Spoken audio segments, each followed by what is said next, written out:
time to get geeked up.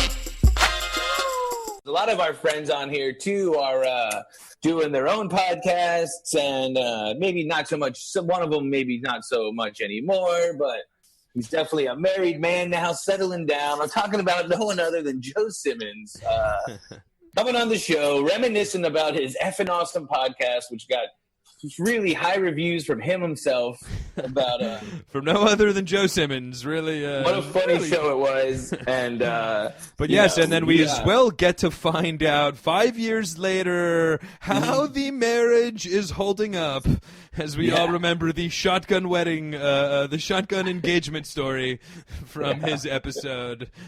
so major Simmons is it going to be like an Orla Airbud shocker? Or I was never married. It never went through. Yeah, because Joe's episode is all the way back from December 9th, 2015. And if you remember, too, we had to reschedule because we tried to do one of the first time he was on during the goddamn Mets World Series.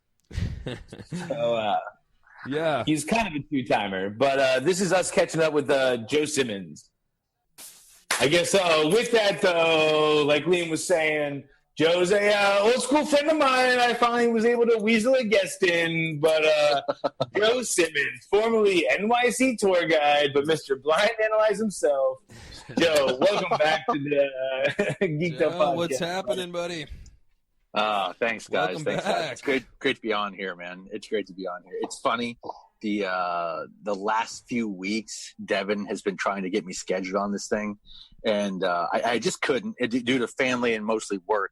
But it was nice to be pursued again, like I still work in entertainment. Because I have no idea. It's nice to be wanted, you know? It's nice I just want to be clear here that all I was trying to book Joe on, by the way, was the Friday night 8 p.m. Eastern Standard Time Zoom room party. But Joe That's my agent. I'll see if I can squeeze you in a couple weeks. Exactly. Okay. Joe had a great line, though. Joe goes, he couldn't make one night in the Zoom rooms. And I was like, Joe, can you make it tonight? He's like, no. I was like, well, good riddance. He's like, well, you're probably going to bump me for the third shift bartender at Pete's anyway. So you've met Ron the waiter. Exactly. You know, Ron. Exactly. I mean, for me, I think the last time that or one of the last times I saw Joe, I kind of barely remember seeing him because I was focusing on something else that was going on in my apartment. But I guess we talked a lot about it on the show when Joe was actually on. Joe was on one episode. However, Joe came over my apartment to record episodes 2 times. It was, of course, October of 2015 during the Mets World Series run, and I inconveniently had a podcast double booked. And I guess that's a great point too, Liam. And because he was the only guest, and if you listen back to the Andy Dennis, but he is the only other 2-time guest because Andy and Dennis were the 2-time guests. Yeah, that's true. But Joe actually he counts. was a 2-time guest where Joe showed up. I got him water twice, all right? That counts. Geeked Up Podcast, ready to go. And we walk in. In fact, Joe, I don't know if you remember, but when we were downstairs before we went to the studio, we saw Liam's friend, Cena, who ran into us with a pizza, and he was like, "Oh, you guys going to Liam's for the Mets game, World Series?" And I was like, "Oh boy, that's right." Yes, I do remember that. I forgot Cena showed up. The content of both times I came over. What's up? I think the first time Liam was just too busy yelling at DeGrom. Yeah, no, the first time it was like the World Series Game 2 or something like that, and I was literally in my stretch of during the since the Mets clinched the playoffs in like mid-September to that day, I was wearing a Mets jersey every single day. Like that's all I wore was Mets jerseys for about a month and a half. So I was pretty into it by Game 3 of the World Series, and yet I was like, "Yeah, come over, we'll have it on in the background. We'll talk. We'll riff about blind analyzing state capitals or whatever the fuck, you know, like not able to maintain focus." Good point. When we finally got Joe on, it was kind of a weird thing too because like one, I was still reasonably new to New York, or maybe not so much, but like Joe was a friend from Florida. Joe was one of the few Florida comics and New York comics at the time that was up there that we got on, and we were doing. Joe at the time had the NYC tour guide blog going on. But the real big thing Joe had going on, because we pushed it back enough, was it was just post-Thanksgiving. And again, I'll mark the date. We were talking about it before we brought this up. But 5 years ago, and Joe had just got engaged. His, at the time, Russian girlfriend, Evie, was just like waking him up and was like, tonight you propose matters to me or the neck is broken. Yeah, I mean, that's the story that I remember anyway. Yeah, it was pretty accurate. No, we got into a big fight that morning. This was like the Thanksgiving, I guess, the year before, perhaps, right? Because I guess this was in October. Right, this must have been, but because it was on Thanksgiving, wasn't it? No, it was fresh. It was fresh enough because the game we played was the NYC Blind Tour Guide, and one of the questions we had Joe ask was, "Well, how would you propose there?" Okay, And Joe was like, "You can't copy me. It can't be have an angry Russian girl yell at you about it. So, have to do it on your own." But how did that ever turn out? By the way, how did the judging by the story where you woke up with no Thanksgiving plans and you went to bed engaged, like. Dude, it was first of all, and just to reiterate that we got into a big fight, and I can't remember exactly what, but it was. She wanted to start looking at wedding rings, and I wasn't into it. And she asked me if she should take a tour out on Thanksgiving because she's Russian. Russians don't celebrate Thanksgiving. And I was like, yeah, sure, take a tour. And she was mad that I said yeah. She wanted to go. It was a trap. Yeah. Right, it was a trap. And I got to go back here for a second. What are Russians things? What's Russians' problem with Thanksgiving? What, Russians don't like turkeys? Yeah, right. I mean, Russians never had any gracious dinners with the Native Americans. I mean, and then we end up because you want to go look at rings. We go look at rings. We go look at rings together, and then you go down to the Diamond District, and if you're about diamonds down there, you negotiate. You go look at a diamond, and then you just go back and forth and back and forth. Don't tell Ashley about this, but I don't know. And so, when we went back and forth, and we finally agreed on the price. After we got done negotiating, I was like, "Oh shit, we're not looking, we're buying." You can't spend that much time. After the negotiation, right. I'll come back next week. I bought it. I have a ring. My girlfriend is right next to me. It's like the most awkward moment. I'm not proposing right now, so I'm just going to put this in my pocket. But of course, like the girl or like salesman behind the counter is also putting on that show because they're selling. Yeah, for So sure. they're like, a special lady would like a special rock like this. It doesn't help that you're You make a lovely literally couple. It's going to be engagement shopping rings with the girl you're about to ask to marry you. yeah, great call. Yeah, they're really holding you over the coals when you show Just up like with me your and fiance. Leah, for instance, are like have Irish descendants and like the potato jokes and everything. But like just to make a joke, the whole Russian thing are like, Joe, you pick this ring and you tell me now you marry. Yeah, it comes off a little pushy, I'd say, I suppose. The Jor can't see her giving Joe an Indian burn in his arm like this one. Exactly. Yeah, so that led to us just having this awkward walk around New York City, me thinking, how the hell do I ask her to marry me? And her thinking, when is he going to ask me to marry him? Because I had the ring, and she wanted it. She wanted to meet. She was in love with this, so I had to propose that night. Yeah. So and this is a real breakdown because this was the same story we got, mind you, 5 years ago. Simmons, where are you at now? 2 manslaughters and serving. So this could have gone. So this could go either way. I'm scared to ask because the marriage is amazing.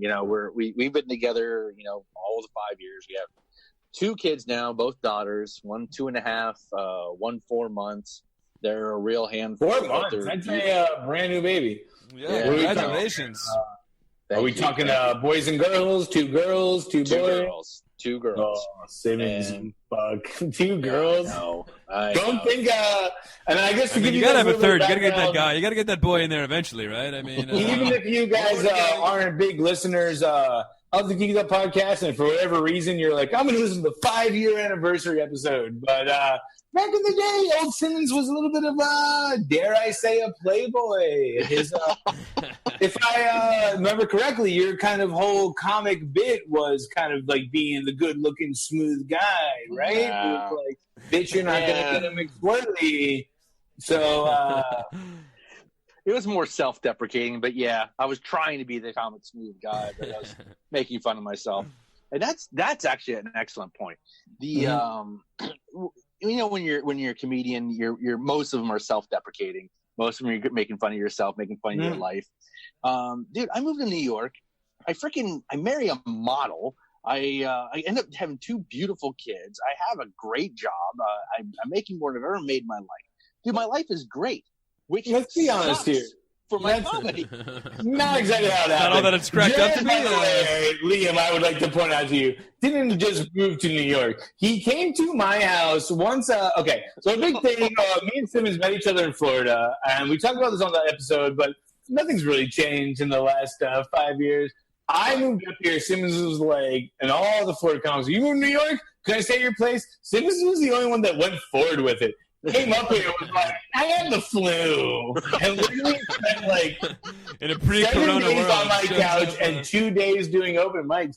Right. Yo, do you remember this? Because another thing, and you still write these crazy posts. Like, you're one of these people who, like, a Facebook post is like, hey, I went to the donut store. They were out of my favorite donut, angry face. Simmons, you're not about that, dude. You come on, you're like, so let me give you a little bit of background of donut. And but you're still that guy, and we brought you on because you were doing the NYC tour guide. Any chance you're doing the Cape Coral tour guide now? Because you do. We give you the background. You have the 2 kids. Well, you're this married. also brought up one of my favorite game time moments when Joe, we did ask him as the resident tour guide to prepare the questions, which he did a good job of. Great job of preparing the questions, however. He didn't do a great job preparing the answers. Because remember, after asking us the first question, he was like, oh, I don't know. Oh, you wanted me to know you wanted the answers? Oh, no. Well, there was a part where I guess we should tell to the audience out now. We do kind of edit these things, and we had to explain to Joe that same way too, because he did have a resounding review of his old podcast. He's like, "Oh, me and Derek never really edited." That's it. Hilarious. Yeah. We never figured out how to edit it, so we just whatever happened. We just Yeah, it's a lot easier that way. But Because that was a big thing too. I mean, this was like 5 years ago. Do you still have a podcast, or what's going on with comedy for you? What's Joe Simmons up to now? Me and Liam are still. I'm willing to guess that the 2 kids is the that's all the podcasting that he can do right there. This is the shameless plug part. If anyone's looking for homes in Florida right now, old Joey S. If you need home financing, definitely contact me. As long as it's in the state of Florida. As far as comedy, dude, I got on the stage for an open mic. It's probably been a year and a half ago now, and I had a blast. But I mean, I don't have time for that. I can tell by your very slow way of bringing this up, you ate shit. No, I actually did pretty well, and it was all new material. 5 minutes of new stuff. Nice. It was uneven. Some of it worked, and some of it didn't. But like, I got good time, my though. balls. You upgraded the old McSwirly to a macchiato, but good for you, man. Because I mean, unselfishly, and since this is the 5-year anniversary, a big reason we want to have you on because Joe Simmons, obviously, dude, you have a big following, dude. Every page you start has like 2,000 something followers. You got into comedy, let's say late 90s, early 2000s. No, it wasn't that. It was. Well, I started writing in 2005, and I got on stage for the first time. It's early 2000 things, man. Like, a lot of things have changed in comedy. We all said that. I remember when I first started, you were one of the people that were kind of like, I hate saying nice things about you, but you guided me and were nice to me as a comic. You know what I mean? We're like, one, kid, you're filling rooms, and 2, your jokes aren't terrible. But, you know, you were no Max Mosquito, and it meant a lot to me, man. The least I could do was put you on my super successful 5-year anniversary podcast. Yeah, thank you so much. Awesome. Definitely, we had a great time. Great time. First time. You got to bring the kids next time we do. We want to. The one genre we haven't dipped our toe into is family-friendly podcasting content. So now that you got two kids, maybe we can enter the arena. But Simmons, anyway, dude. 5 years from now, I guess when this whole thing is cleared up, this whole coronavirus thing is cleared up, and we, you put all those cars away. Behind you. We'd love to have you over again, man. I know you're a family man now. A big, by the way, let's point out the fact that he was on here. Surprise proposal, father of two now, in Florida, out of New York City. Yeah. If we can get you on here again, man, we would love to have you, dude. One of our first guests, one of our big listens, man. Thank you so much, Joe, for But we appreciate it, buddy. We'll talk soon. Yeah. All right. NYC Slow Joe Simmons, baby. So it looks like he made it, 5 years later, two kids. Yes. Shocking the world. Sounding just as proud of himself as ever. But yeah, thank you very much to Joe. The first time, the second time, and now the third time. Hey!